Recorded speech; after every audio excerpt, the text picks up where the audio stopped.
Well, what's in the box once you open it up? How could we leave a brand new NOS part unscathed by my screwdriver? The DI system seems like a pretty simplistic computer. I can go over the circuit really quickly and get a rough idea how this stuff works. Of course, the boards are folded up on each other, just like they are in the APC box. Folded up inside. Once you open it up, we have two boards. We have the sort of the digital board and then the analog section of it on the bottom.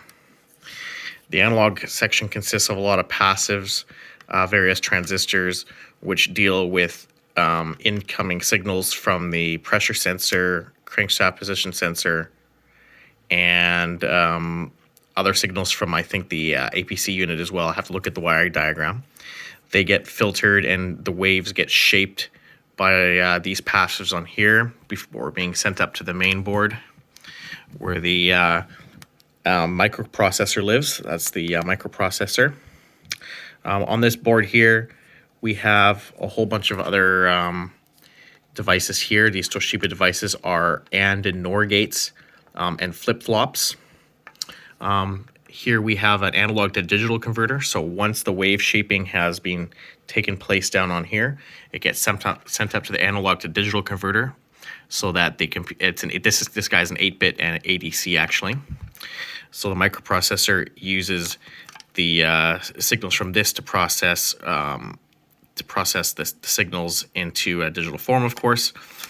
This guy here is a 27C64, so this is going to be this is going to be 8 kilobits of storage on here. So and here is going to be storage your assembly language containing all of the software, as well as the maps, lookup tables for the ignition timing and other stuff. I'm sure will all be on there. I'll pull this off and have a look at the code inside. But yeah, the rest of these components are all just AND and NOR gates, flip-flops.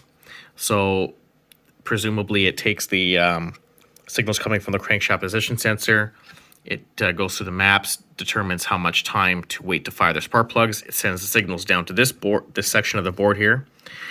This transistor is going to be obviously controlling the control of the coils on the sob direct ignition unit. And then I think this guy is I think that's a NOR gate, if I'm not mistaken. A couple of electrolytic capacitors for more smooth power. We got a couple other devices here, and then this inductor here, which obviously reduces EMF feedback and stuff into this section, as well as probably makes the signals less noisy going back out as well. So yeah, we have a fairly simple computer. I shouldn't take me too long to figure out the software in here, and probably be able to tune this with my Ostrich emulator and my laptop just the same way as I do on my old EZK, as well as the Bosch Jetronic system as well. So yeah, just a quick look inside of a rare, almost never seen before piece of hardware.